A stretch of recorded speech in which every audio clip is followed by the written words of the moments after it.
Welcome to HSR Motorsport.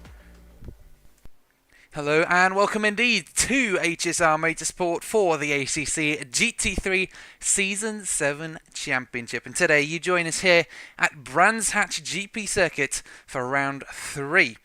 This 3.9 kilometre long circuit is very well known among British motor racing enthusiasts and is second only to Silverstone, I reckon. Although to be fair, this track has got it's almost up there. It's kind of up there. Well, let's get a quick little track guide going for you all. Just a quick little kind of summary of the circuit. We've obviously got turn 1 after kind of I wouldn't say a long straight, but a decent pit straight. Down Paddock Hill Bend, probably the most iconic corner on the circuit. Down into Druids, then through Graham Hill Bend, Cooper Straight, and then Surtees spitting out onto a nice long straight. Up and down Pilgrim's Drop, through Hawthorne Bend, through some fast right-handers, Derek Minter Straight and Westfield Bend, then through Dingledale Sheens, and now down Clearways, and then into the final corner, Clark Curve. 3.9 kilometres, 2.4 miles of tarmac ready to be used for racing today. Now, joining me in the commentary box to start with is none other than our Pro Category Championship leader, Mikhail Topenka, for a chat. Welcome. Hey, Anis. Thanks. No worries. Thank you so much for joining. Yeah, sounds like you've had some stuff to talk about. Yes. I was talking about earlier. So yeah, I was talking about this track and about this race because I'm sure that this is not so easy track to compare with the last one, and also there is a different conditions. Like it's really cold track and cold weather, and I also forgot to mention that this is no mandatory pit stop, so there can be two types of the strategies. For example, someone can go to the pits and change the tires, refuel the tank, and just continue in the race. And someone who is a lot of brave and have a, let's say, big balls, so he can make the single stint without the pitting. So, and he can save a lot of time. But the tiredness on this track is really crazy. I mean, really. Yeah, it's interesting you mentioned that strategy thing. Yeah, that's going to be a massive role in today's race, isn't it? Yes, exactly. So I was thinking with the Hosco, what we will bring to the track, which strategy, and uh, how many fuel we will take Mm, mm. on the track, and all that stuff. And it's really hard to decide, to be honest. Yeah, and I mean, it sounds like you guys have had some great preparation, though. I mean, compared to most other guys, they're just here for a nice league race, to wind down at the end of a week. But it sounds like you guys have been prepping for weeks.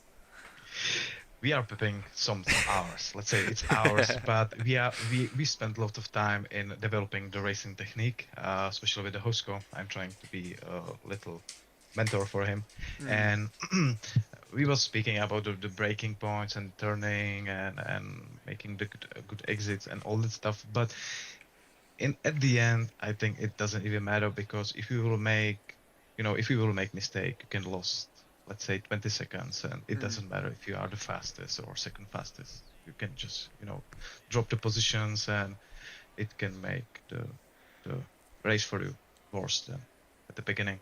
Mm, mm. Yeah, and I mean it's not exactly one of the best circuits to overtake on. You get some circuits which are great to race on. You get other circuits that are great to quali on.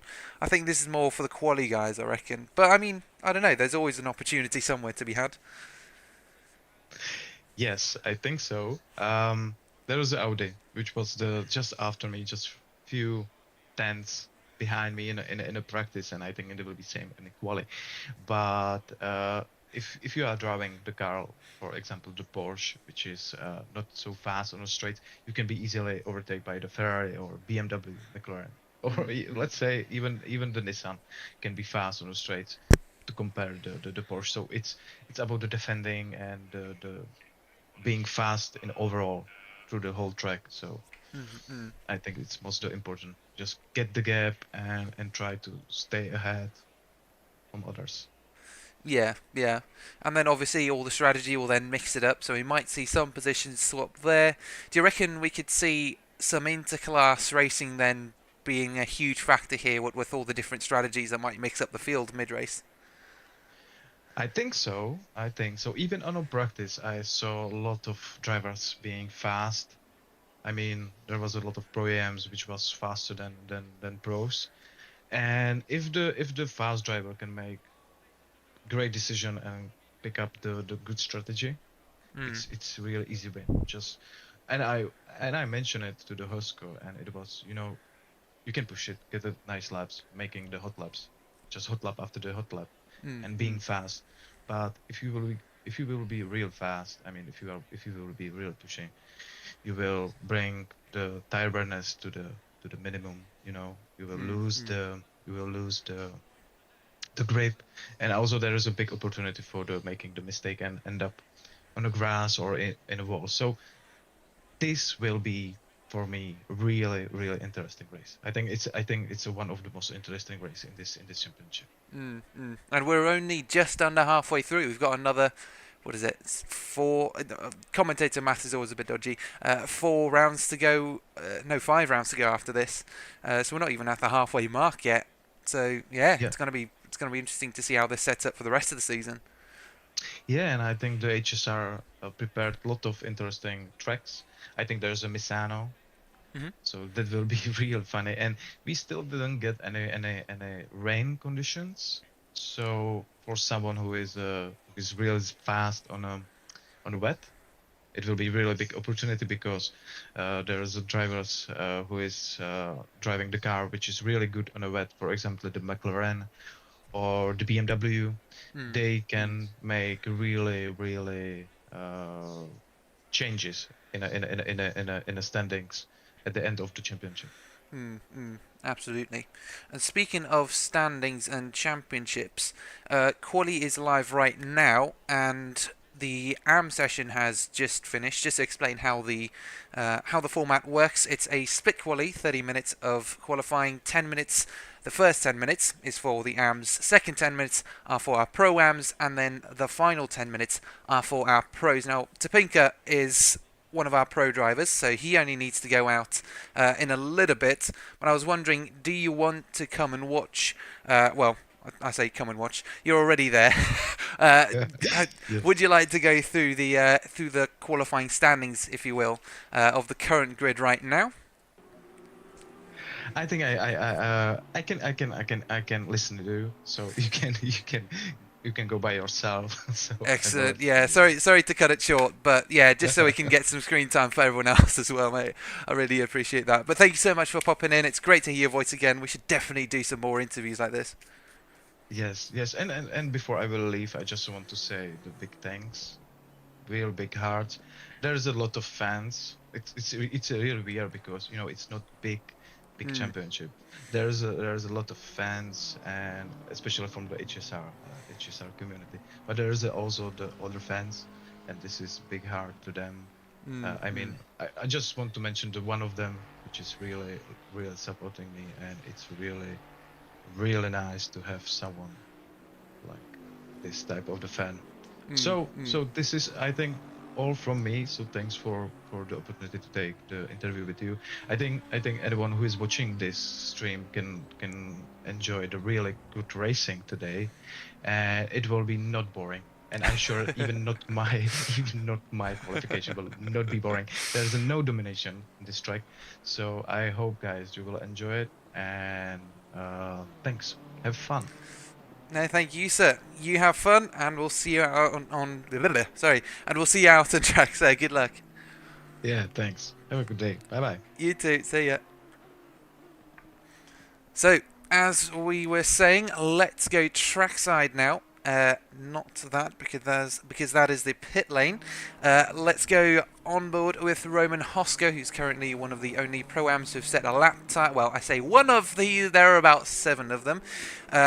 So yeah, that was an interview with Mikel Topinka, our current pro class championship leader and our only 2-time GT3 champion so far, and who's looking to make it a 3rd championship victory this season. He won at season 2, he won season 4, I think. My memory is a bit funny. Season 4, and now he's back for season 7. So it's been a while since we've seen him, but I'm looking forward to it. Looking forward to seeing what he can pull out the bag. Anyways, yes, as we were talking about earlier, we did unfortunately miss the AM qualifying, and also we've got some guys over on the YouTube and Twitch side of things. Harold, good evening, sir. Dutch Steak. Oh, hi. Yeah, hi. I'm live. Yeah, we are live tonight. It is that time of the week indeed. We've also got Valentine saying hello, friend, and also wishing to Pinker the best of luck. Leonid Yoroivi also similar. How do I say that? Commentary duties aside. Well, this is really part of the commentary, isn't it? Leonid Yarovyi. And that's probably Yari's. I don't know. I'm scared of just pulling out nicknames for people.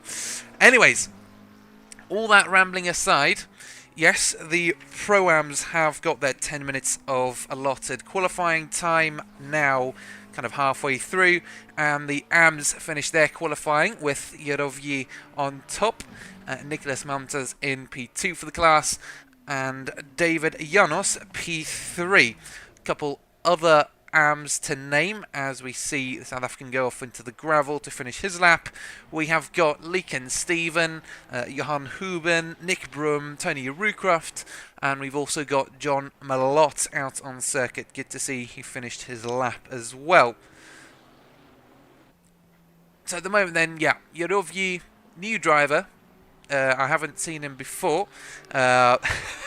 So yeah, it's gonna be one of those things, mate. Unfortunately, we had that last week at Bahrain in the LMU Championship, and there was a guy called Mikolajchuk, and it took me ages and ages and ages to figure out the surname and how to pronounce it. It is our commentator's curse. People talk too often about the curse that we can cast on drivers and teams and individuals.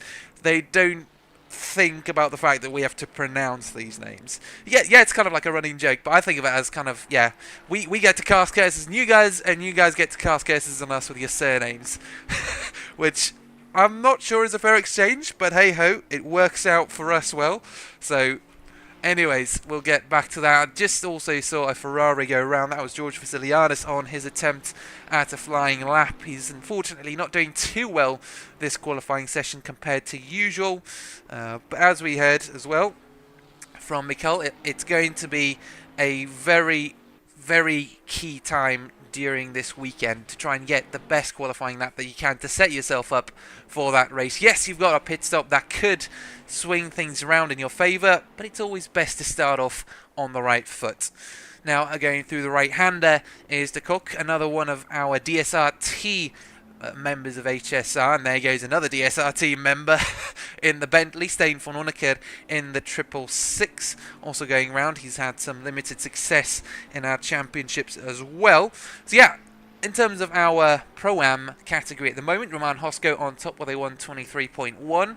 Waller Johnson coming in P2, a fellow South African, a fellow countryman of mine.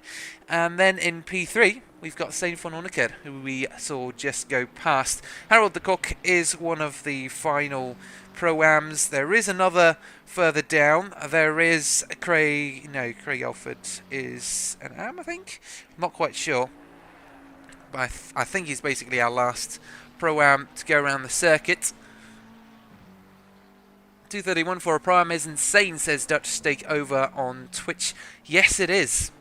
Yes, it is. And in fact, just today, well, no, sorry, it wasn't just today. A couple of days ago, Hosko was actually messaging me saying, I'm probably not going to be in the Pro-Am class for long because of this. So yeah, it's gonna be an interesting one for him. It's gonna be interesting to see how he fares, as we were talking about earlier with Topinka. The harder the name to pronounce, the less likely a commentator will be able to say a curse properly. I'm going to say I don't agree with that. I think the harder the surname, yes, we will struggle to then pronounce your name as you then spin out into oblivion. But because of the severity of the name, we will then have a greater severity of a curse to use. We were talking about Witchery and Black Magic earlier in the season, round 2. One of the Hosko fans, Elbita, who I know personally as well, said she would like to cast a curse on a certain driver, and unfortunately it didn't work. Well, yeah, it didn't work, and I made it very clear that we do not advocate magic or witchery or cursing people at all. So all this is fun talk, just in case you're getting worried. This is racing. We might call it a racing incident, but we'll see. So yeah, I think it's a fair exchange. Tricky surname, and we get to cast a tricky curse on you. I'm just joking. We don't wish any bad luck on anyone here. I'd love to see everyone pretty much win. Waller Johnson, wanted to see him do quite well. He had some potential at Spa. The Cook as well is currently coming into the pits for the end of his qualifying, which has unfortunately not gone very well. Still stuck down in P11 with a 125.2, so quite a ways off. Sakura is another name which I think should do quite well too. Pushed quite hard at Spa, seemed to be fairly consistent on the pace, and it seems to be the same thing here at Brands. Only 5,000th of Stein von Uneker for P3, and across the line that is where he will stay at most in his class. P4 for him at the moment, and all our Pro-Ams are actually straight into the pit. So Hosko, Johnson, then Stein von Uneker, that is your top 3 qualifiers. Then you've got a Sakura and the Nartas running at your top 5, and then Martinez, Vasiliadis and the Cock finishing off the grid. Now, all the pros come onto the circuit to show us how it's done, and we'll probably go live along with one of them to see what it's like. But before we do, I think it's an important thing to have a quick look at the championship standings. Unfortunately, we don't have any graphics available for that right now. It was awesome when we had them available back in, what was it, season 4? It was yonks ago, and it seems we've fallen off the graphics department a little bit. But anyways, we can still go by word of mouth, as we call it. Nicholas Mumtaz in the AM class currently leading that category with a win and a P2 finish. Carl Banning also 2 podiums, including a win, currently tied for points due to the drop round. Nico Zilidis topping out your podium finishing positions in P3 with 19 points, only 1 point off, having finished on the podium only once. And then we've got Nick Brum, John Malott, Tony Recroft, Leakin Stephen, Freddie Davies, Dylan Matthews, Johan Huben, and Kasper Zawada as your top 10, essentially, with Zawada being P11. David Janos showed up last race, but unfortunately did not finish. Leonid Yaroevyi, same thing. And there's another driver, Junaid Wallace, who hasn't showed up to either of the races and hasn't signed out to them, which is a big pity. Pro-Am side of things, we've got Thomas Lenartas currently leading that championship with a race win in both rounds. Roman Hosko, a P7 and P2 finish, only 1 point behind, with Stein van Orneke in a similar predicament, a podium on his first race and then P9 at Spa last round. Then we've got Walla Johnson in P4, Emery Ozduru in P5, rounding out your top 5. Arakon Sakura is P6 with 17 points. Philip Campadix alongside, tying on the same number. Kido Martinez in P8, George Vasiliadis P9, and Nick Novell rounding out your top 10. You then have Harold the Cook, Joseph Pullard, Josh Redhead, Tim Newberger, Nicholas Zahn, and that is your top 15.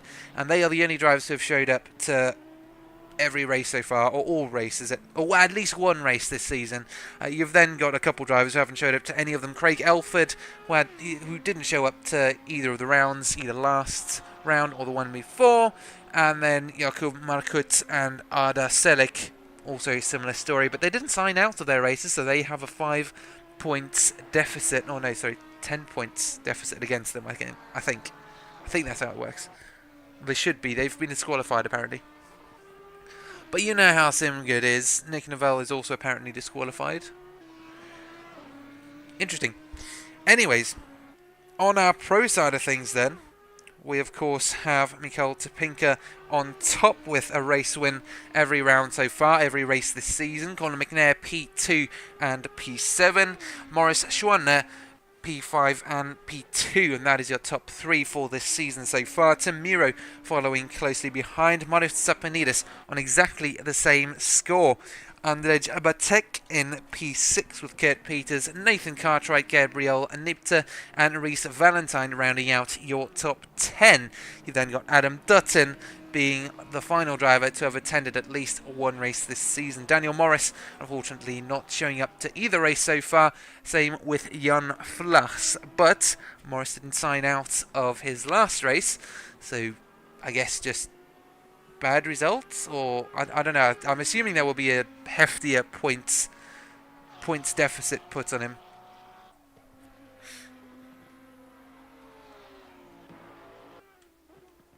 Right, so while we've been babbling on about the other stuff, John Mullett, yes, I have synced awesome liveries, but of course it doesn't help if I've synced it and people have unfortunately not properly uploaded it or whatever. I know Mikael Topinka said he had a livery up and running, but I don't think this one's loaded correctly as well. John Lott saying, you need to see the Pinky Mobile. Yes, I timed it just perfectly, haven't I? The number 404 currently going round on circuit. And as you were saying earlier, having to fight for P1 for once. It's not often we see him in this predicament, although he comes across the line in P2, drawing ever closer to that pole position. I don't know why I clicked to him, I think it just changed quickly. Colin McNair back on top tonight. We saw, John Wallott, it is, I saw it. Is that what you were going for? Is that the livery? Is it as it should be? I'm just used to really complex designs from you.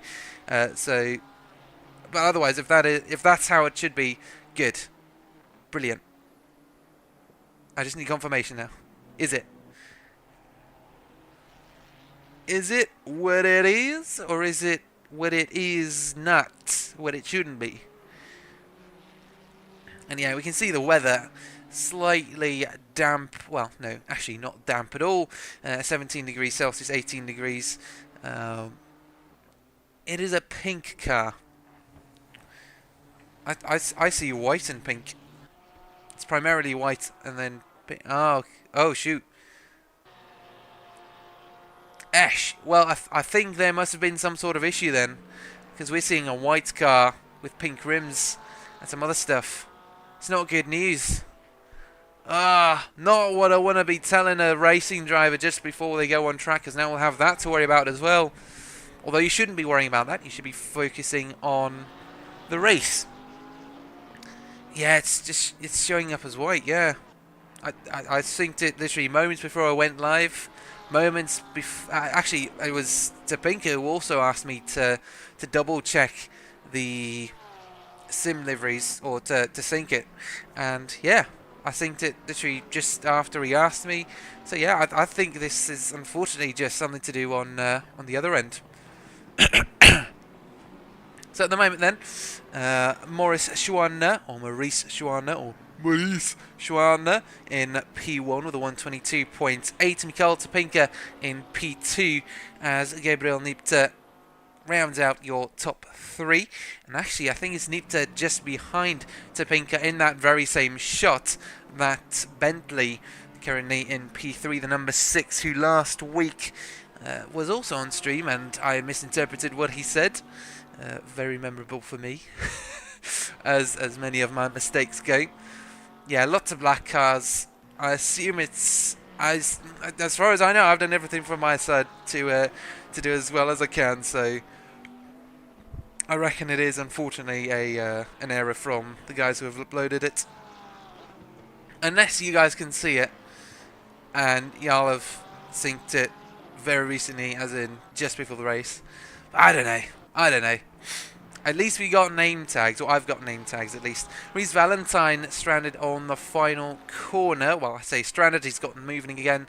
I'm assuming that's to let the drivers by in so that he can get a decent run on that main straight. And yes, you can see in the background there, he's still going for it. Mikael Topinka takes pole position, a 122.7. Good stuff from the driver who we were listening to earlier. His claims of struggling to take pole position, well, maybe a little bit of a battle, but it's not been too bad, although it is drawing close to the end of the session. So Schwaner had better pick up his trouser leg, same with Nipte, if they want to start running towards pole position. Nipte currently on no improvement. Reese Valentine on 0.3 seconds on his first sector, which is looking very good.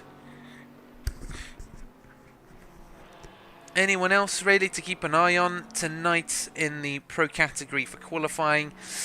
Not really. McNair, he was pretty good back in round 1 in the Ironbrew not sponsored car. I'm still upset about that. He seemed to challenge Topinka very well over at the Red Bull Ring, but unfortunately, yeah, Spa just wasn't his thing. We thought it could maybe be here at Brands, considering the qualifying effort, but he has pulled out right now. He's in the pits, so it's P7 for him, P5 in the class overall. And then Mikael Topinka comes across the line, unable to improve on his lap time, but we need to see where Maurice Schwaner is. He's currently on a flying lap, and he will be the last one to come across the line and set a valid lap. So we're all just waiting to see what happens to him. Nipte, unfortunately, unable to set a better lap time. Brew Drinker, yes, McNair, welcome to the stream. Not a fan of Brands. Yeah, I mean, I tried Brands Hatch on ACC today, and also in a BMW 1M on AssettoCorsa. Had great fun trying to drift that thing around the Indy circuit. But yeah, I have to say, it's also not one of my favourites. It's got some really cool corners, but yeah, it's not something I can just hop on and, you know, just be good at. It's something that's kind of, you need to get to the limit and then make sure you're not going way too far over the limit with understeer, oversteer, all that jazz.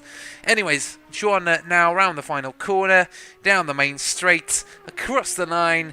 Can he improve? Can he take pole position? No, he can't. Unfortunately, that is all that Schwaner can do right now.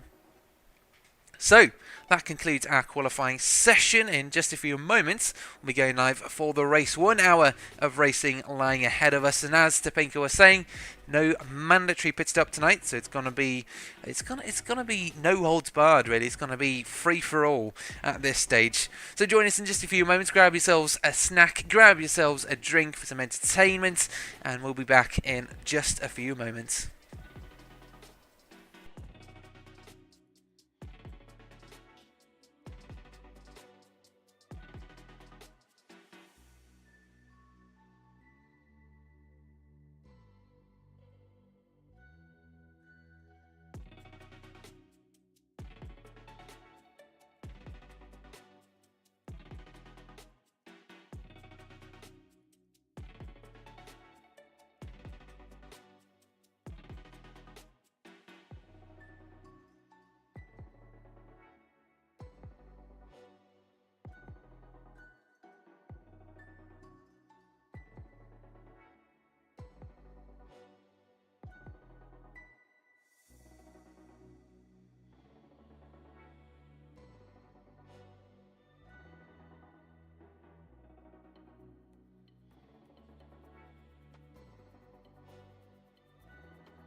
Hello and welcome back to the HSR Motorsport ACC GT3 Season 7 Championship. And today you join us for round 3 here at Brands Hatch. We are on the GP circuit.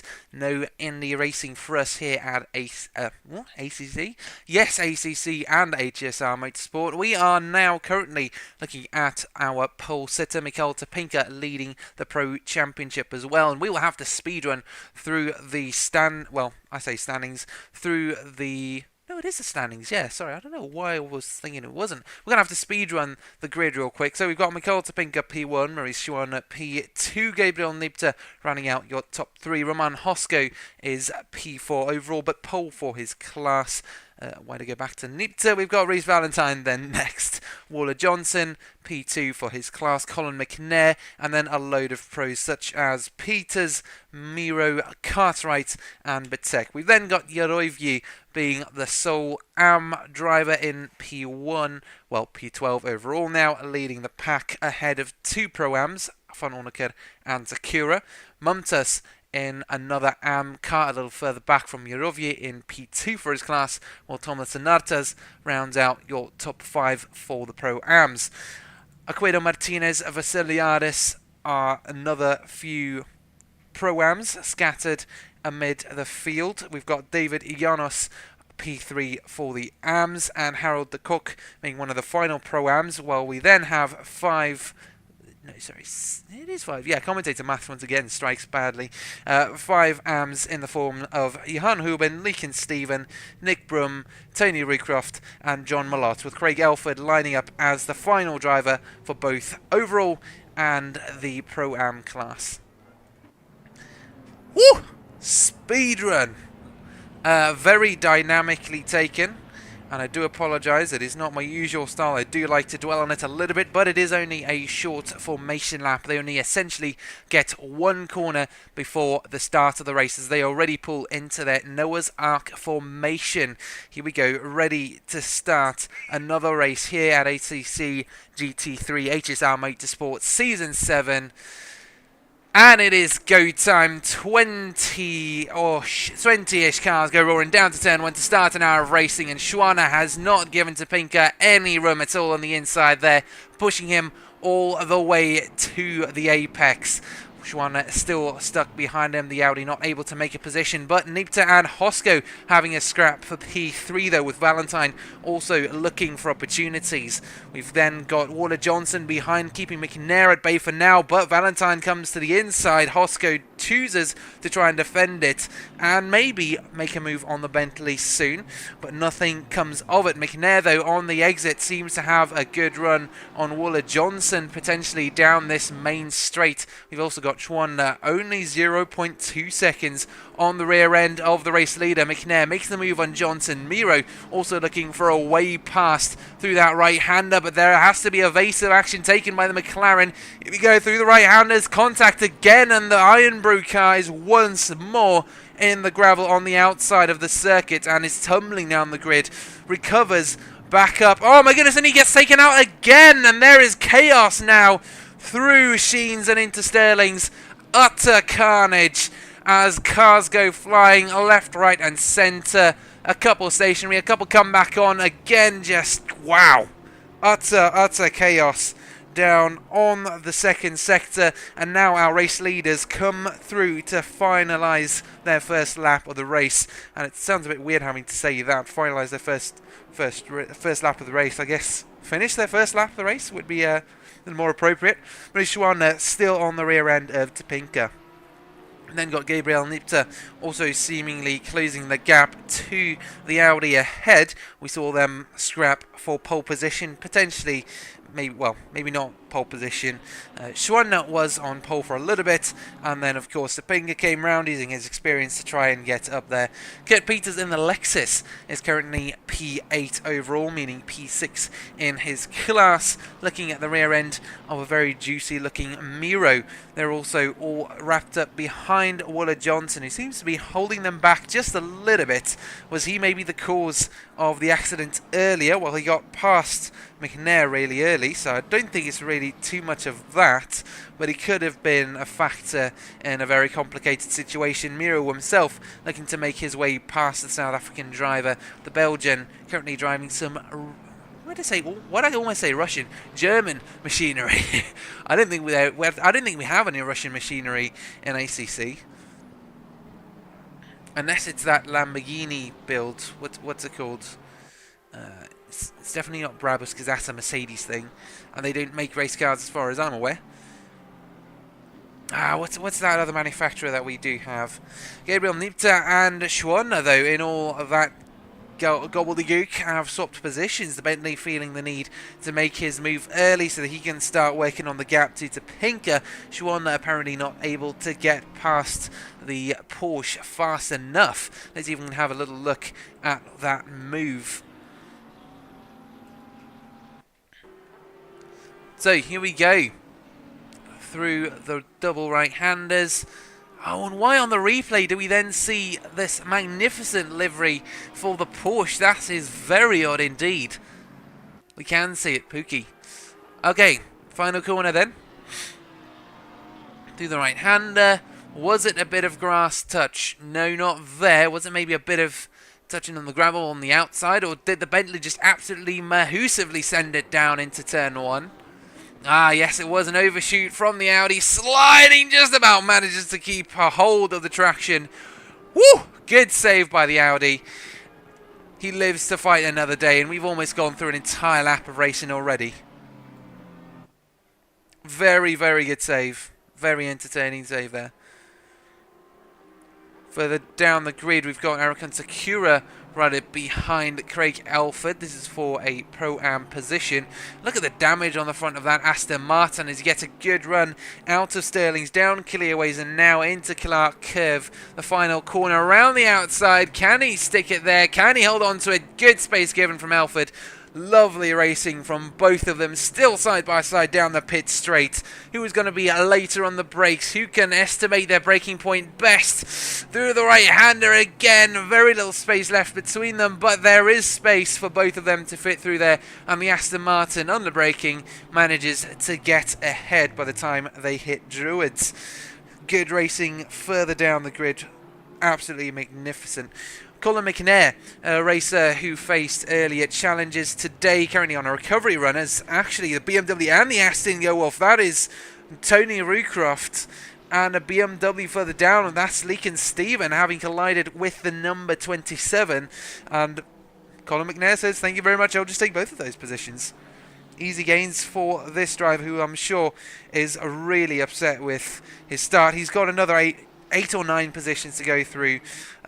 He must be seeing some red mist at this point in time, or a small portion of red mist. It's really unfortunate. Let's actually have a look back at that incident. The number 13 getting involved in some mahous of... So yeah, it was a big crash. Let's see what this looked like. So he'd already been off track a couple of times and then just gets rear-ended by, I think it's Patek in the BMW. Utter carnage, utter chaos. Cars everywhere, 3 cars wiped out. There's Elford, oh my goodness, and there's, I think that was a Bentley. Couldn't quite see, either a Bentley or a Lexus. Yeah, not a pretty sight, not a pretty sight. Really unfortunate for McNair, but he seems to be trying to make up for that now.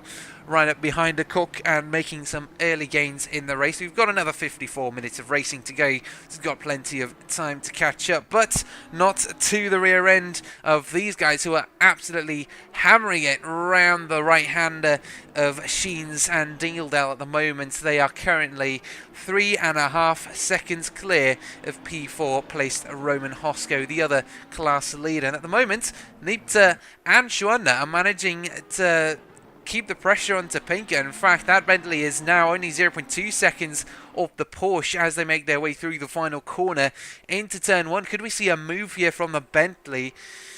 I don't quite think so.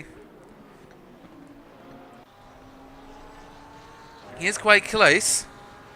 Into Druids though, here we go, it's the move from the Bentley, good stuff. just enough space given by the Porsche, but he's had to force his way in there. The race lead now on the line here for the Bentley, and it will be the first time this season that we see someone else lead the race for sure, for certain. Topinka still holding on to that position though. Could we see a move down into the right-hander of Hawthorne Bend at the end of this long straight? It's uphill then downhill. Could we see the Audi get involved here as well? He's got slipstream options to choose from. Round the outside, Topinka tries to defend it on the inside, but under braking, the Bentley manages to make that move stick. Good stuff from the number 6, and now the Audi is also putting some immense pressure on the 404, trying to do the same thing, but he struggled to stay ahead of Nipta. I reckon the Bentley has got some pace tonight and will be stretching his legs if he can. That is, if Topinka makes a mistake or loses the slipstream somehow. Maybe battling hard with Schwander could lose him time on the number 6, but as long as he can stay within that slipstream, stay within, I don't know, half a second maybe, he'll be fine. Unfortunately, we don't have a DRS window such as in Formula 1, so it's not as definitive as to the gap which drivers usually use to stay in that slipstream window, but all the same, great racing, a magnificent move from the Bentley. Started all the way down at Surtees. Good stuff. Reese Valentine being overtaken by Hosco, or just some movement there. Wooler Johnson behind, also under threat from Miro. So this is a little further down the grid for P4 and P6 respectively. I'm keeping an eye on the gap up at the top though, because they are so closely matched. Yeah, anything can happen at any point up there, but I'm also aware that we have got a 4-way battle here. All for P6, Wooler Johnson leading it, and then Miro, Peters, Cartwright and Yarovyi in the Ferrari at the no, sorry, that's Cartwright in the Ferrari at the back, so Yarovyi not quite in the picture yet, and Valentine also potentially getting roped into this battle. We also need to keep an eye on Martinez and Vasiliadis down in P12 and P13. Sometimes my mouth just talks way too quickly and my brain can't quite keep up, so then I have to do a quick factory reset. So this gap seemed to be quite small, but now that we've come to it, ironically it's really big again. Valentine and Hosco though really close on the pit straight. This is certainly a move into turn 1. Valentine certainly looks towards the inside, same for Miro further back behind them. Currently in P7, Wooler Johnson looking very neat and tidy through that right-hander. The Lexus behind also looking for a move down the inside, maybe trying to play some psychological games on the BMW ahead, trying to get into the head of his opponents, but it doesn't work. Aquino Martinez and Thomas Lanartas exchanging positions down in P11 and P12, so some action going on there. Nick Brum currently yellow flag, as well as Harold the Cook. Maybe kind of a similar incident. I don't imagine we've seen some cars already lapped. Look at the distance between Tim Miro and Wooler Johnson though. This is going to be really close. Wooler Johnson in the Pro-Am category, he's massively ahead of his closest rival Aguido Martinez down in P11, P3 for his class. As long as he can stick it up here with Valentine and Hosco, he could potentially be fighting for the race lead here if he can stay, again, within a certain distance of Valentine, use the slipstream, at least be there if he makes a mistake. Reese Valentine also putting some pressure on Hosco. Now that is a pro looking to make his way past a Pro-Am who's holding him up. Again, trying to get some security on the drivers behind, maybe trying to catch some drivers ahead. It works both ways, and it's a similar story to these pros stuck behind Johnson. But I say, just put them all in the pro category. All in Johnson. Schwander was a Pro-Am last week. No, was it Schwander? No, there's a third Audi somewhere. The third Audi who was absolutely hammering it around Spa last week and being utterly dominant. Can't remember who that is though. Again, commentators' math, memory, everything flies out the window once you have to start talking and come up with stuff on the spot. George Vasiliadis, currently in P13. He was chasing Guido Martinez earlier, but he managed to get a car between the two of them. The Ferrari looking towards the inside on the BMW again, trying to play some psychological games on that yellow car ahead down in P12. There'll be a Ferrari on an Audi. Again, a bit wide from the yellow car. Decides to defend the line if he can, but he came over a little early, so that meant he could at least still get a decent run through Sheens. And then again through the left-hander, down clearways, and once more around the final corner. Nadyarovyi and Nathan Cartwright, some yellow/orange flags. Looks like they had something happen there. Guido Martinez also gaining. So actually, yeah, Cartwright had an incident, and Yarovyi has taken that position in the Bentley. Ooh. Let's get a 30-second replay on this. Oh no, it happened even before this. Oh, come on. That is really unfortunate. Wish we could have seen this thing. We should be able to see if there was an incident for him. The 627. Yeah, yellow flag for the 627. Let's see if we can have a look at that once the replay ends here. So yeah, the number 627, yellow flag.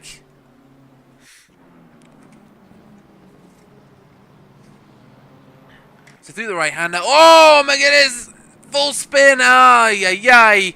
And Yarovyi does actually hit him in the Honda. Reese Valentine also yellow flag. Something's happened to the red McLaren as we are watching this. The number 88 has dropped down to P9. Reese Valentine had an issue. Also something happened very recently. Let's see what happened to the 88. Looks like the number 99 was also involved there.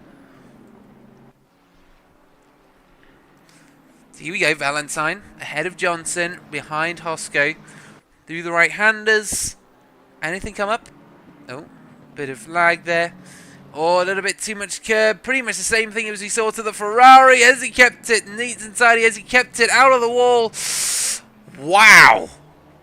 Yikes. Scary stuff. And we see another lovely drift from Valentine through that left-hander.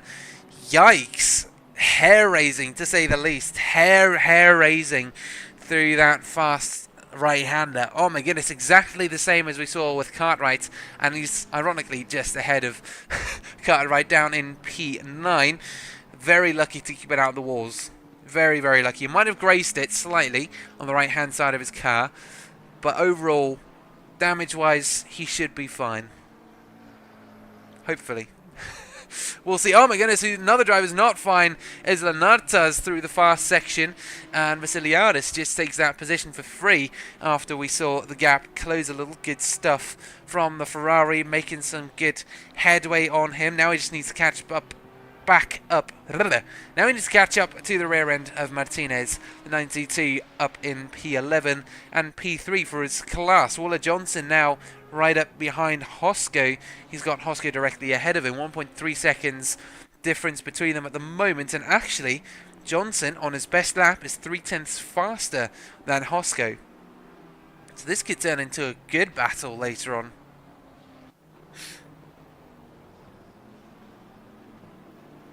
I did see a gap that was quite small earlier on between Sakura and Steven, or it was Stein von Uneker, one of the two. That's closed up again.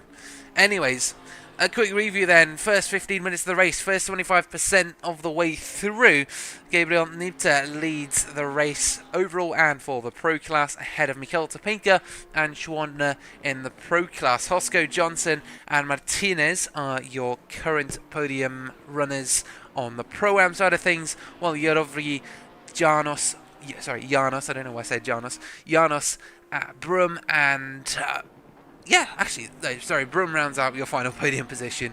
I was going to say add Mumtaz, but unfortunately, yeah, he's not up there yet. Mumtaz not far behind Brum, though. He's only about 2 seconds according to the timing.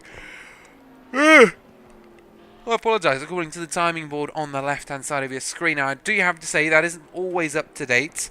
Sometimes it takes a very long time to update. Sometimes it doesn't at all. I think it's sector-based. So those are the gaps you saw when the drivers were doing their next sector.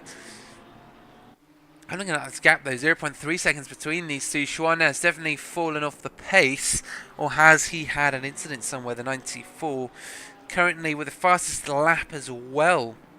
Now the 94 did, no sorry, that was when the 94 came across to do the best lap. He's just not had the pace really to keep up with these guys. 0.4 seconds between them right now. Waller Johnson drawing close to the rear end of Roman Hosko though. This could be entertaining to watch as well. Waller Johnson in the number 99 right behind the 17.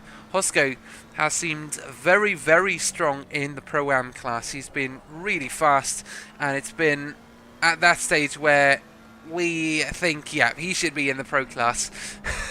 But he is with us in the Pro-Am class for yet another race, so we'll see how this turns out tonight. Currently P4 for him and P5 for Johnson overall, so maybe these guys are just really, really fast silvers, you know, really fast Pro-Ams.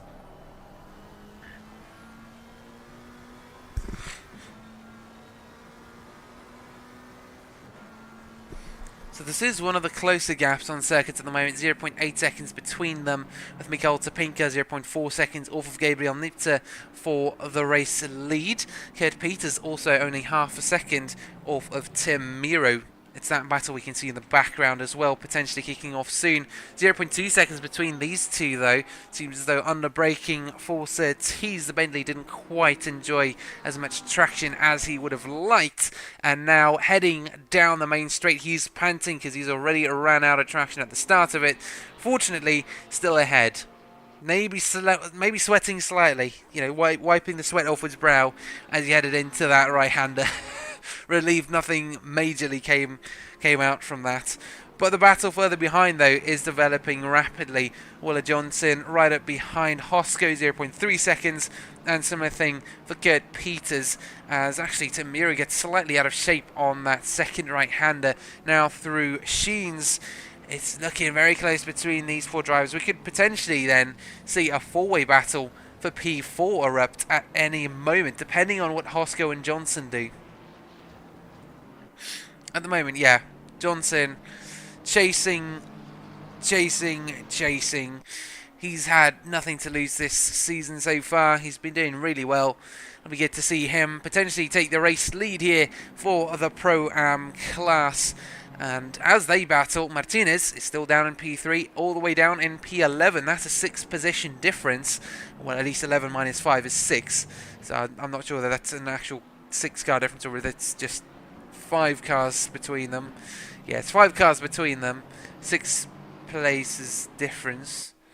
Yeah, again, maths. Commentator maths. Yeah, it sucks. It sucks.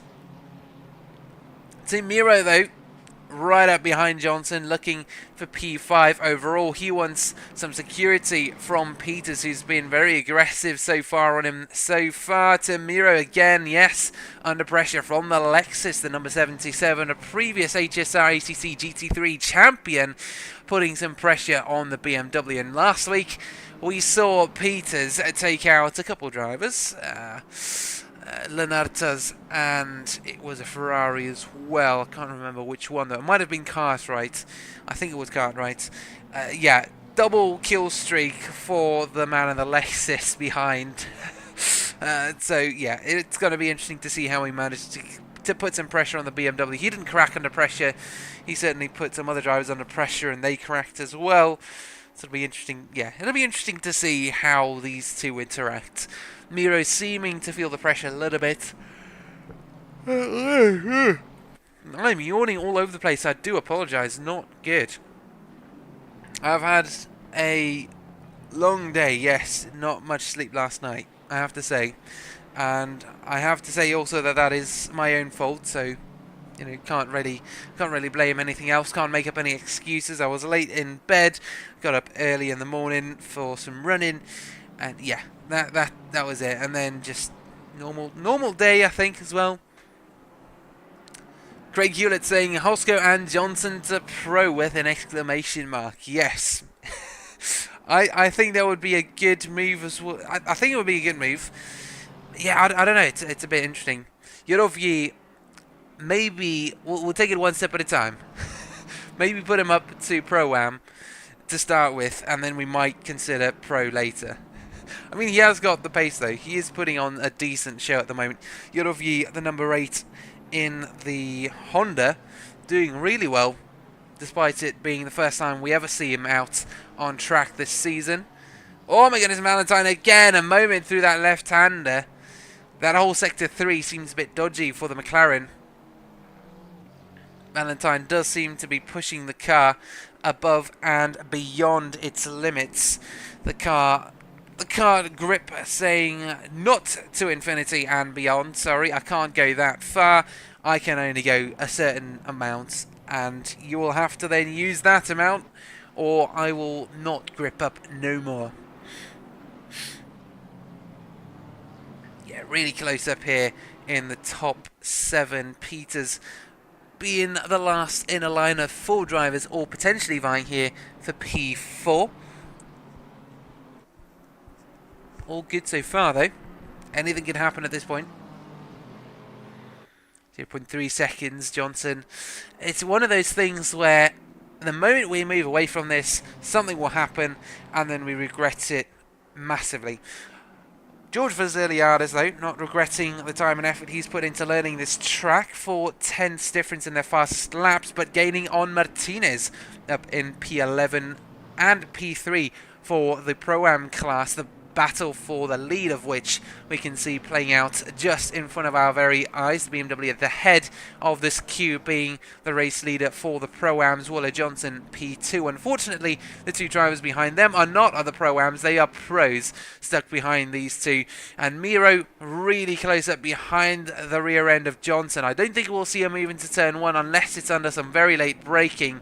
He was really close to the rear end, on the rear end of the circuit as well. Oh my goodness, white flags, slow cars. Apparently something happening down in Sector 2, but looks like we're all fine. The 22 and 13, David Yarnett and Colin McNair having something going on all the way down at Sheens and Dingledale. And why do I say Sheens and Dingledale, not the other way round? Not the other... other way round.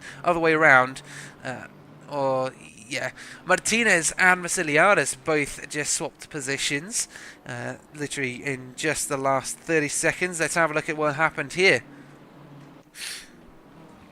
So through turn 1, Martinez in the police car ahead, the Ferrari chasing behind, down, well I should say up into Druids turn 2, and the BMW just goes wide. Ferrari says, cool, you left a gap there mate, I'll take it, and despite it being a police car, decides, yep, I'm going to park my car there, even though you might not have wanted me to. I'm a park there because I can, and rightfully takes the position. The window was open, he decided to jump through it. And there's nothing the police can do at this point in time. They are just chasing him down. Again, though, this battle for P4 overall and potentially the race lead on the Pro-Am side of things heating up with Tom Miro. Again, looking towards the inside at turn 1. Again, maybe playing some psychological games. Maybe trying to open up a window for himself down the inside. It's going to be interesting. Craig Hewlett saying, apparently it's his first ever league race and he's new to SimRacing concerning Yorovyi. I call it lies. Haha, yes. I call lies as well. There's no way that's his first league race. Yorovyi, if it is your first league race, then mate, you had better be a real life racing driver. That could be the only other explanation, I think, is if Yorovyi is an actual real life driver, and so recently got a sim to start racing and practicing, and he's just so into it that he's already on it. Natural talent, just like well, I almost said a certain Mr. Franz H. Max Verstappen, I should say. Tim Miro again looks towards the inside, seems to be his favourite ploy, but drifting is not. And he loses out to Kurt Peters, who pounces on the opportunity. The number 77 finally by the BMW. Maybe he will have more luck chasing down Waller Johnson, currently in P5. Easy position made for that pro driver. Currently P4 for the class right now. And the top 3, they are far, far ahead of this group. Maurice Schwanner currently 10 seconds ahead of Roman Hosko, who was that BMW ahead. The number 8, though, is stranded on track. Who is the number 8? That is going to be Nicholas Brum, straight into the pits. I'm assuming there was some sort of collision, some sort of spin out. Something happened there to cause him to go straight into the pits. Wooler Johnson right up behind Hosko now for the race lead on the Pro-Am side of things. They shouldn't be fighting too hard because then they'll get the pros involved as well. So it should be a clean move from the McLaren if he wants to keep the momentum going.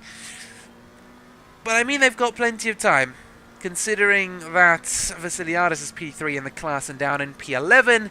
That's going to be a big gap. That's a lot of drivers to get through.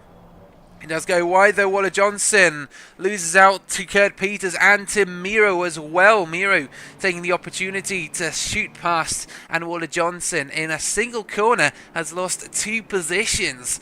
And that is exactly what we were saying you shouldn't do, mates. Unfortunately then, Johnson down to P7, Peters and Miro up into P5 and P6. Hosko currently the lone Pro-Am in a field of pros. He's got 3 pros ahead of him, 2 pros behind him, and his nearest rival 2 cars behind him. I'm sure he's relieved to see that blue car a little further behind in his mirrors.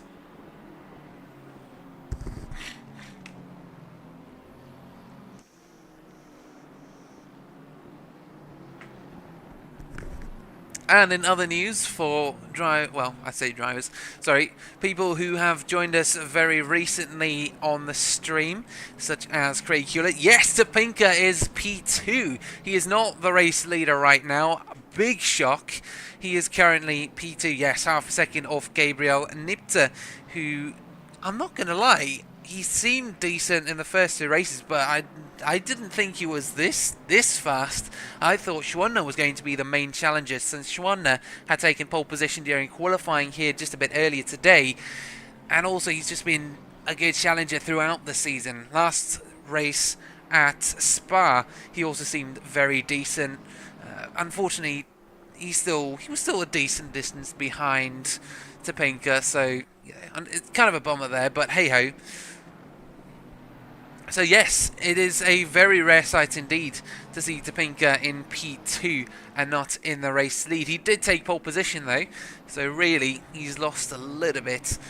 In fact, Schwanner was putting him under pressure. Then Gabriel Nipter came through and said, hold on, let me do this. And then proceeded to take not only P2, but P1 as well. Wooler Johnson coming into the pits for the pit stop. And again, we were talking about this earlier. Apparently no... Well, I say apparently, I should know this.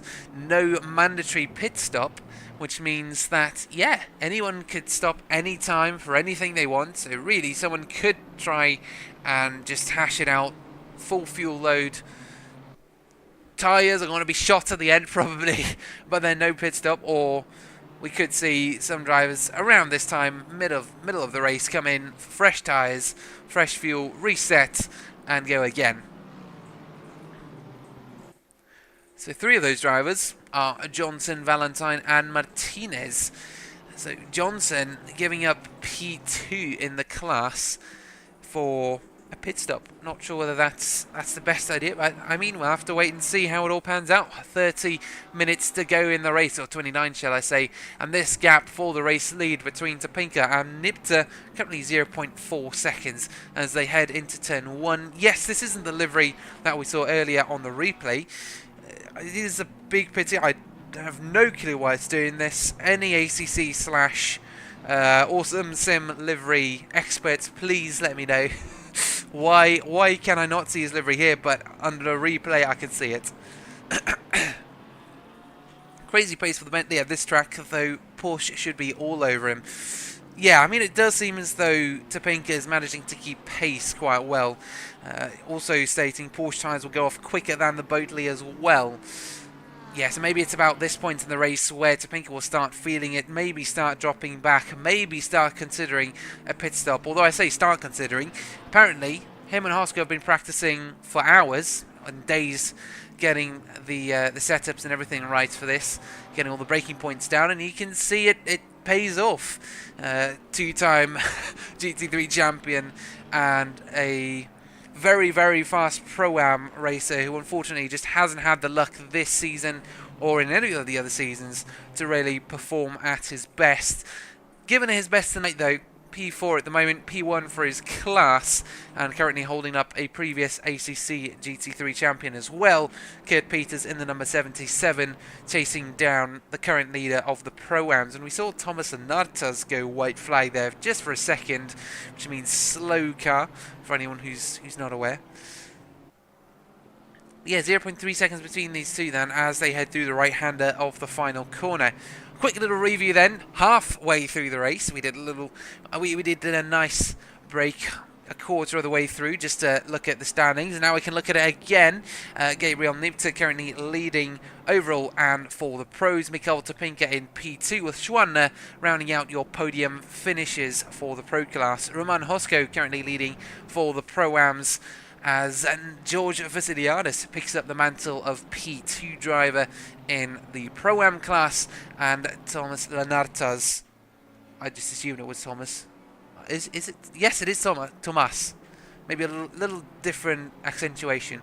Tomas Lanartas in P3 for Pro-Ams at the moment. Although it was Wooler Johnson earlier in P2, he decided to make a pit stop, so now he's P4 and needs to work his way through two AM drivers before he can get to Lanartas, the 22 and 18 of Janos and Mumtaz. The gap between Mikael Topinka and Nibter is really close though, so I'll keep an eye on these guys. We can also then, in the meantime, review the AM standings at the moment. Yarovyi currently P1 for his class, massively ahead of David Janos and Nicholas Mumtaz in P2 and P3. Again, the 22 and 18 down in P12 and P13 overall. And we can see side-by-side action from the cars of Valentine and Leakin Steven. These drivers are already lapping the traffic behind, and that was for P15 and P16. And yeah, unfortunately Valentine just not a good race for him at the moment. Last of the pros, currently down in P15, struggling. Yes, he is struggling. Mikael Topinka though, not quite yet struggling, although compared to his usual pace, we could potentially say, yes, he is struggling. Currently P2 rather than the P1 that he's used to, which is very odd, as Craig Hewlett was saying earlier.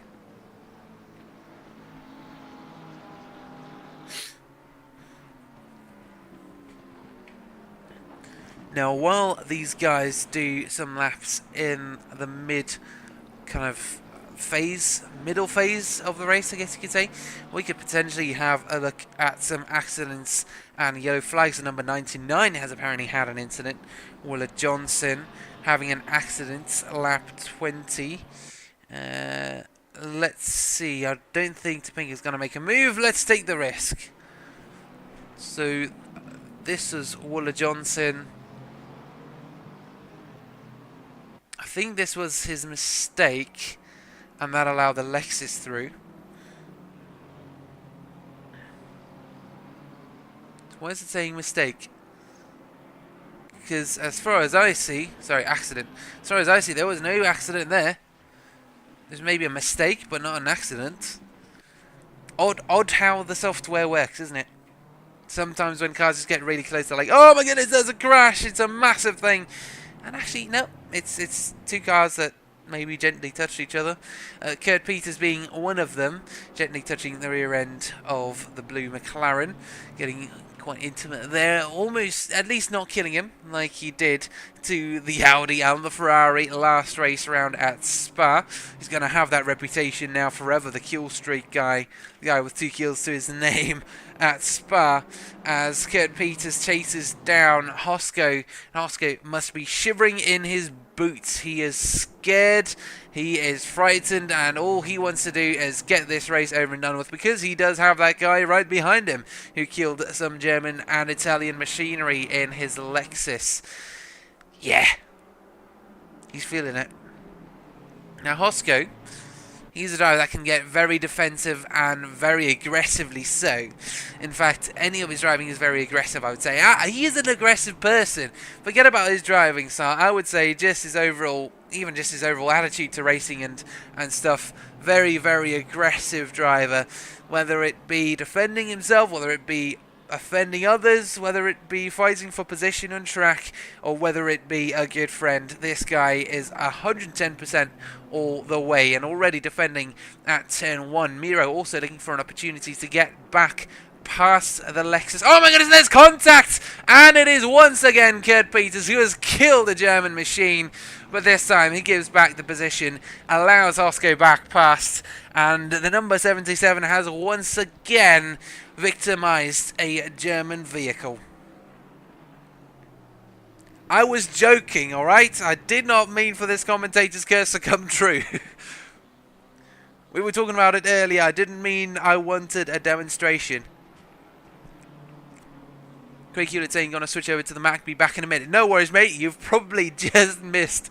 Yeah, you've probably just missed one of the biggest crashes we've seen. Yeah, you can see Hosko also not quite happy with that. Kurt Peters does allow him back past.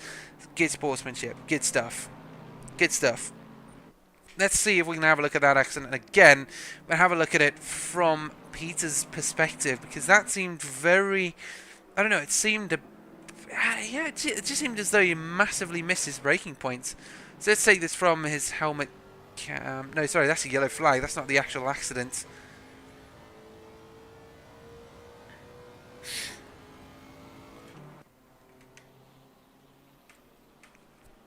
Yeah, this thing's just not quite worked out right. Hold up, Tim Mira's just been overtaken by Nathan Cartwright in the Ferrari. When did this happen? Oh my goodness, 1 minute replay. Let's see, so Ferrari behind at this point in time. Miro still ahead through the right-handers as he run out wide and out onto the grass. Not quite. Not quite yet, I should say, out onto the curb. Yes, he has run out wide. It's going to be through this section, isn't it? Yes, he's again going to hit the curb. We're going to see the same thing happen to him as we saw happen to a couple other cars. No, still neat and tidy. Do the left-hander. No, also fine. So where did Nathan Cartwright make this move? Was it into the final corner?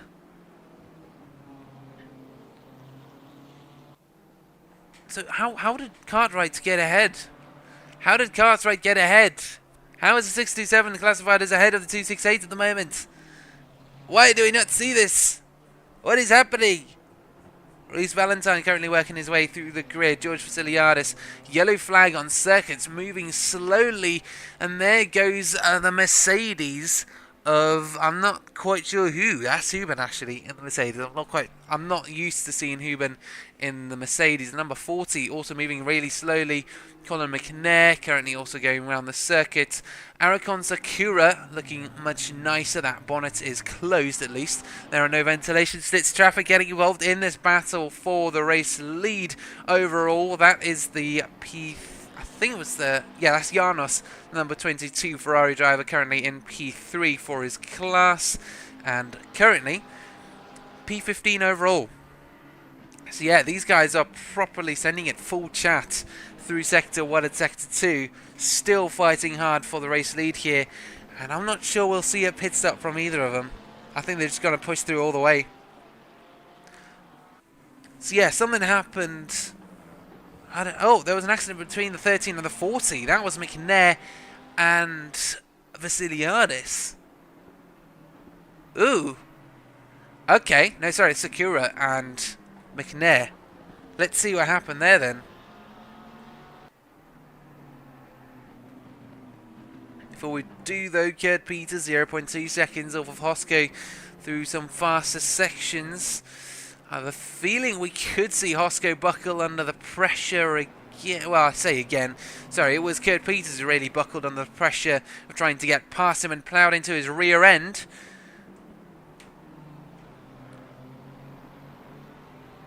Not as gentle as he was with Johnson, unfortunately. Still hammering it around. Okay, let's have a quick look at this incident then. So here's Sakura. Here is McNair in the GTR behind. I think it's a blue flag thing. On the exit, McNair using all the curb. He's not quite getting out of the way, and it's a tap on the rear end from McNair. Sends Sakura around and doesn't bother to stop and share insurance info. just straight on out of there, which I'm sure is some sort of, it has to be some sort of crime. On the racing circuit, maybe not as much. They will penalise you, but not as much as in real life, I think. Waller Johnson currently under threat from a fellow McLaren. Oh my goodness, and he's gone wide. We've caught this one just in time. Valentine also getting a little tail happy. Up into Druids, not Dup, sorry. I wanted to say down into Druids, but it's up at the heel.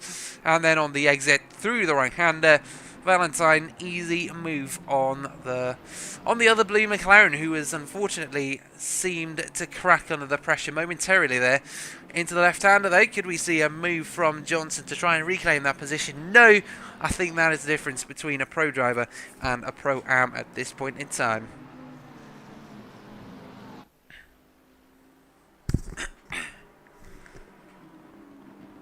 Again, Kurt Peters right behind Roman Hosko. Let's see if we can have a look at that incident. Not the yellow flag, I want to see the actual crash. Yellow flag accident. Has that already gone by? Number 77. Hosko the 17. Yes, here it is. Although something else has happened. Nipta and Topinka have swapped positions. Oh my goodness, something's happened here. The race lead, just as we swap around to go look at something else, they swap positions for the race lead because something happened there between Topinka and Nipta. Oh my goodness, what happened? 30 seconds replay, please. So here we go, and again, I don't get the deliveries. Topinka to the outside, touching the rear end of the Bentley, sends him out wide into the grass. Leaves him just enough space, but he's taking that position, taking the race lead. And I think, yeah, you knew he kind of messed up the Bentley's line, gives the position back. Wow. So even though these guys are absolutely hammering it around the track and are the best of the best at this point in time, yeah, at least their sportsmanship is also the best of the best at the moment. Wow, that was unexpected. We've also got Miro and Cartwright, a battle shaping up to take place in the future for P5 overall. Currently P4 in the class. Tony Rucroft gets out the way, some lapped traffic. Yudovyi up into P4. What are you doing there, mate? The number 420 in the Honda. Yes, saying, oh well, my first league race, you know, first time I've done sim racing.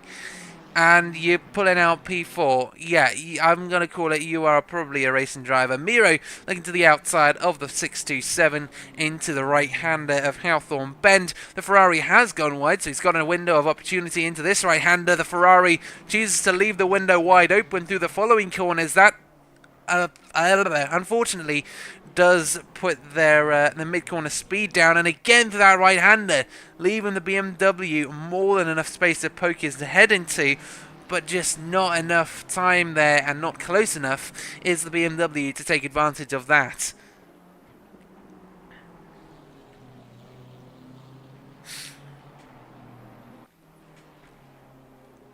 Kurt Peters still right up behind Roman Hosko as well for P7.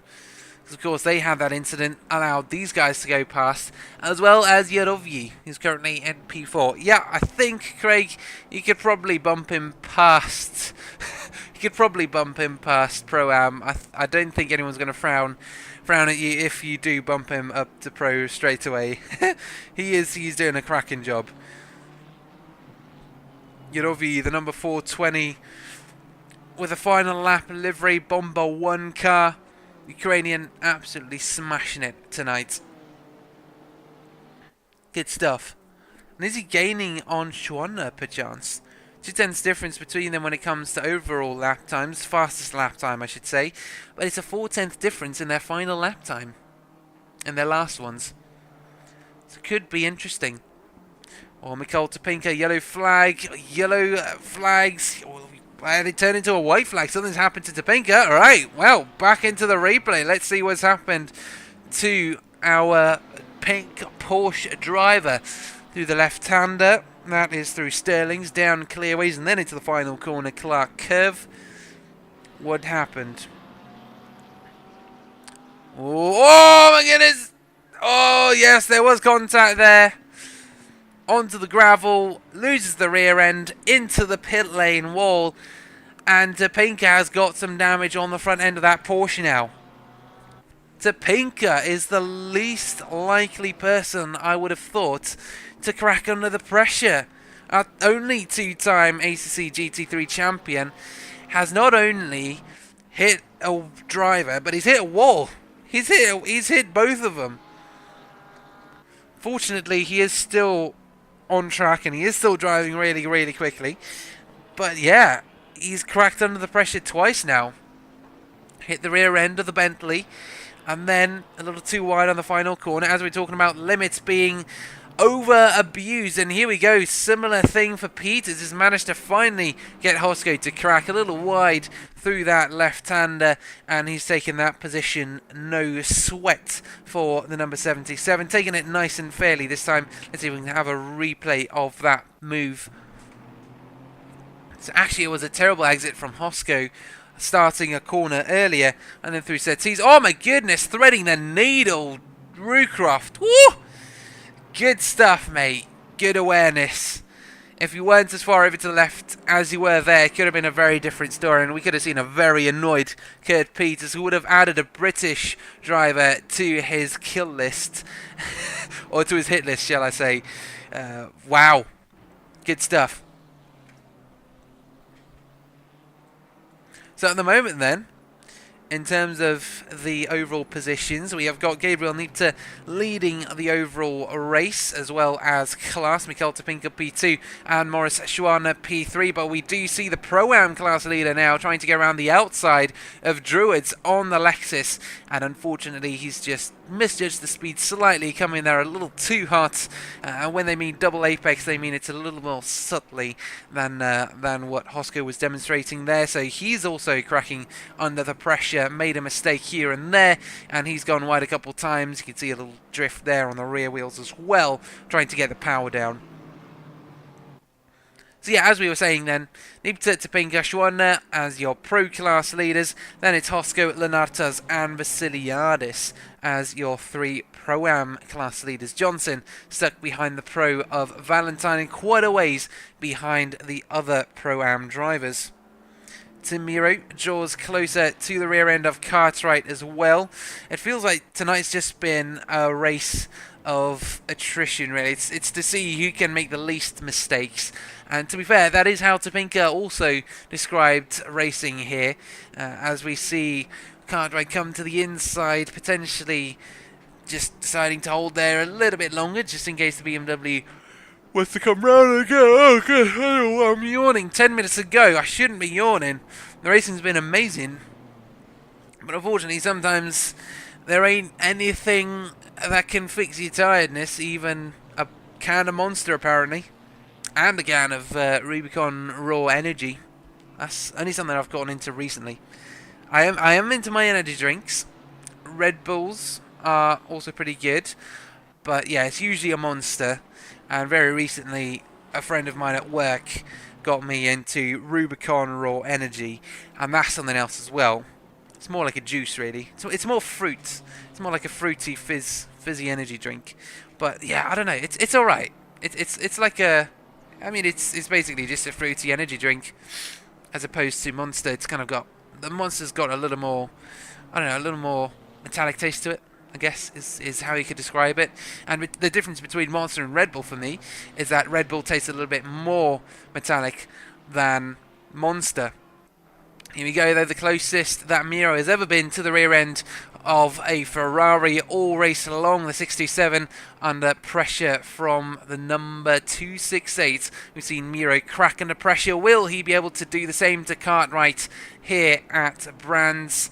Here at the same race where we saw him crack earlier and allow not only Kurt Peters by, but a couple other drivers by. Cartwright decides to defend the corner up into turn 2. And yeah, gap still fairly decent there. We also saw a yellow flag for Janos. We didn't actually get around to the AM class lead at the moment. Yerovyi up in P4 overall, leading the AM class. I don't think we'll be seeing him there for much longer. Mumta's P2 and Janos P3, where I think actually when it comes to it, when we eventually get the classes sorted out for Mr. Yerovyi, currently in the Honda, the 420 up at the top of the standings, it will probably be Mumtaz, Janos and Steven as your podium finishes for today. But that is post-race, and assuming that he does get moved immediately. So we'll have to wait and see how that goes. Tim Miro, though, still threatening to move past this Ferrari at any given moment, putting some good pressure on him. 7.5 minutes to go. Can that Ferrari stay calm under this pressure as two DSRT cars now go through and exchange positions? Some good blue flag racing from Leek and Steven in the other DSRT BMW. Good to see the awareness. Good to see both of them on top of things when it comes to that.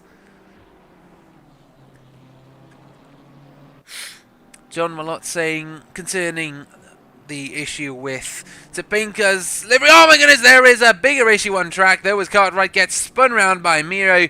Miro once again cracking under pressure, but that hasn't allowed him to crack his inner sportsman.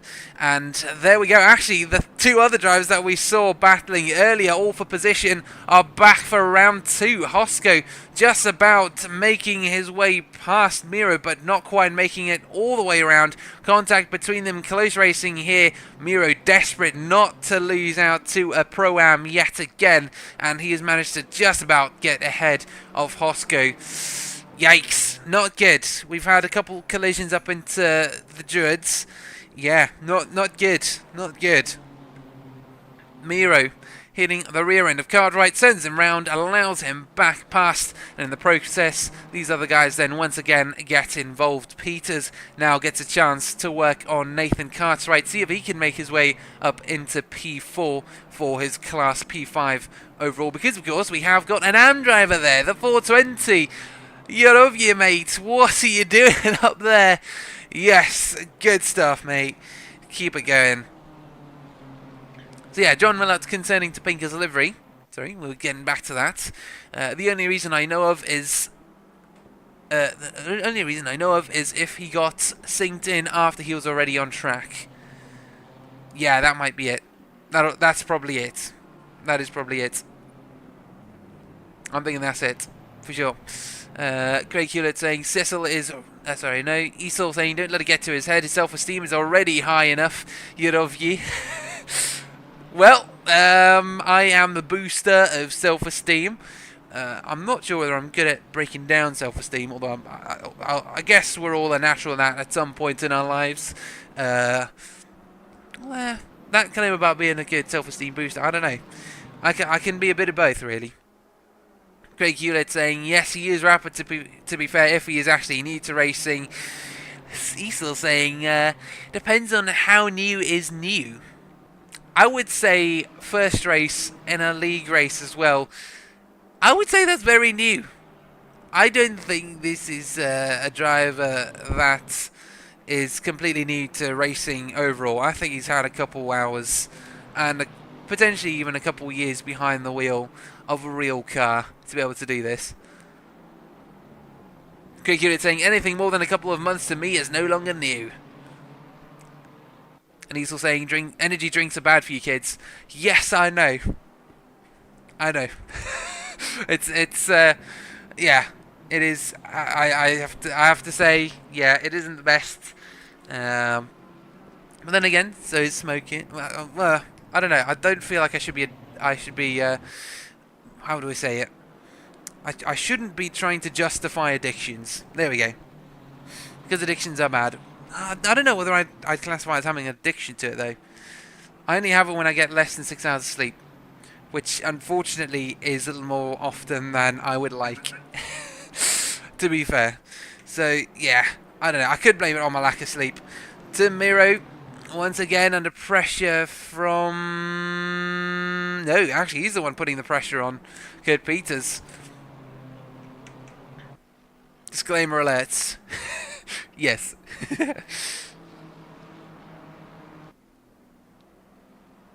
So then 3.5 minutes of racing left here at Brands. Round 3, Season 7. It's drawing to a close, and Nipta is still in the race lead. Mikael Topinka, even though he made that error earlier and was 3 seconds behind, now only 1 second. So it's 2 more laps essentially for Nipta to hold off our 2-time ACC GT3 champion. Meanwhile, Cartwright needs to hold off a 1-time ACC GT3 champion in the form of Peters, the number 77, rocking exactly the same number, different car this season to the one where he won. Easel saying this feels like that one Lamar commentary about cake at 3 AM though, yes. We can talk about the 3 addictions: smoking, energy drinks, and cocaine. Yes, all very, very appropriate, yes. Heroin, shall I say. I will say, I have mentioned it, so for those who might not know, this could be a very, very dodgy sentence to say, but I'm addicted to one of them. I shall admit it. I shall officially say, yes, I am addicted to it.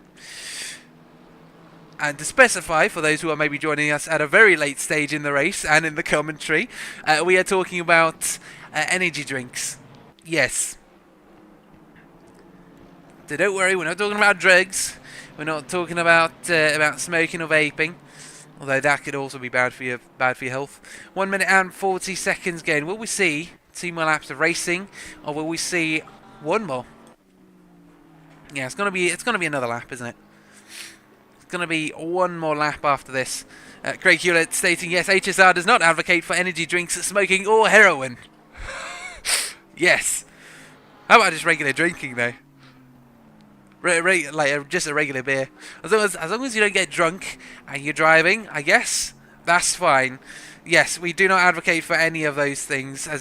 We do not advocate for addictions in general, other than your addiction to speed, community, and racing. And that is exactly what we've seen between these two as they now head through the final corner for the penultimate time this evening. And it is time to start the final lap of the race. Nipta, yes, he was 3 seconds ahead when Topinka had his collision, but now Topinka has managed to close that gap. He was 0.3 faster a lap almost every single time. Here he is, and he's right up behind that Bentley, and he's putting on some good pressure now. Could we see the Bentley crack for the first time this evening? Could we see another collision between these two? Could we see these two get taken out? Could we see Topinka and his sportsmanship crack? I don't know. I don't personally think so. 0.3 seconds between them as they head up the hill through Surtees, then up to Pilgrim's Drop. An exit here could determine the course of the race. It's a bad exit for the Bentley. The Porsche's now got the slipstream. It's not quite moving anywhere though. Still not quite there yet. Still not quite there yet. Through the right-hander. We are following this corner by corner now. The Porsche comes to the inside. The Bentley thought about defending it right on the centre of the circuit. Some good defending. Leaves his options open. And the Porsche tried to go down the inside, but I think Topinka has spun himself. Topinka, yes, is into the wall. Topinka, no, he's still moving, but that has allowed Nipta to stay ahead. Wow! At the final attempt to make the position, he still had a few more opportunities, but he has squandered it in Sector 2 of this course. It is Nipta who comes across the line to take the race win, round 3 in the bag, and for the first time this season we have someone else on the top step of the podium. The number 6 wins round 3 of the Season 7 Championship, and Topinka, I don't know whether that was on purpose or not, a rear end from the Porsche. He's cracked under pressure for the first time in a while. Yikes. That has been entertaining. Another driver who has been very entertaining this evening is Yarovyi in the AM class, who will come across the line before the Pro-Am class leader. It is an evening of firsts. Yarovyi comes across the line in P1 for the AM class and wins round 3. I don't think he's going to be an AM for much longer. And then down in P7, we have got Roman Hosko coming across the line now in P1 for the class. The Pro-Ams are now headed by a similar leader over the last couple of weeks, to be fair. So actually Hosko, familiar position for him. P1, baby. It's a race win for Hosko in the 17. Good stuff. And then we've got a couple other drivers. We've got, of course, Topinka and Schwanner, your two other podium finishers in the Pro class. Lenatas and Masiliadis coming across the line now in P10 and 11 for your P2 and P3 finishes. And actually 0.4 seconds between them. Wow. It's quite a close gap between these two for higher podium positions. Good stuff. And then, of course, in the AM class, we have Mamtaz and Janos for your P2 and P3 positions. Wow. So, yeah, some very entertaining racing towards the end there. For the first time, we've seen Mikhail Topinka crack under the pressure. And, yeah, that has allowed Nibta to take the race win on the final lap, even though it was only a second difference, half a second difference, 2/10 difference. In the end, Topinka cracked, and the Bentley managed to cruise over the line. The Bentley has taken his first race win of the season. So that wraps up our third round of the HSR ACC GT3 season. We have got another championship live at the moment, the Le Mans Ultimate Season 2 Multi-Class Championship, also running on Friday evenings, but we tend to then alternate between the two. So next week we are not back for round 4. Next week we are back for the Le Mans Ultimate race, round 3. And, you know, you can join us for that as well, but I know most people are probably just going to stick to one genre. I though, I get to watch both, so I get to watch racing every single week, maybe even twice a week. I've got something happening on Le Mans Ultimate tomorrow as well. Potentially my first paid gig, so we'll see how that goes. But anyways, it's been amazing tonight. It's been absolutely amazing. Thank you guys also for being so active in chat. Easel saying, bruh, joined for Eurovi, stayed for the commentary. That is the best feedback, to be fair, I could have gotten. That is the best feedback I as a commentator could get. Really, really happy with that. Craig Hewlett saying, get in yourself in HSR and get involved. Quite a last lap. Damn, says Cecil. Yeah, Craig Hewlett, what a race. John Mallott, pro drivers that sign up as lower classes are like men joining the female team to win a medal. Yes. Now that you mention it, I've never thought of it like that. But that is probably the most astute summary. Is it astute or acute? That's the best summary I've heard of it so far. But sometimes you just don't know. You know, you might have underestimated the skill and the pace of the other drivers, or overestimated it for that matter, as is the case with Yurovi, who is actually back in chat. GG, he says, mate, absolute legend. You were absolutely flying tonight in the Honda. The Dutch Steak saying, wow, that's a P1. My rear right tyre was 23.9 PSI. That would explain the loss in tyre, well, I'll say, yes, tyre pressure, yes. Obviously, Ennis, think. Sorry, I meant lap time. Tyre, time, TI, starts with the same letters. Alright, give me a break. It's been an hour of racing. My brain's been all over the place. We've seen drivers crack under pressure numerous times. But it is time for me to crack under the pressure, to switch off the stream and maybe go to bed. Although it's a bit early tonight, I might stay up a little longer. Anyways, enough rambling. That is the end for tonight's stream. Thank you guys so much for joining us on both YouTube and Twitch. It's been an honour. It's been Yanis Mayer. It's been round 3 of the ACC GT3 Season 7 Championship here at HSR. And join us next week for some Le Mans Ultimate and the week after for round 4 of this very same championship. Until then, we'll see you all later. Good night.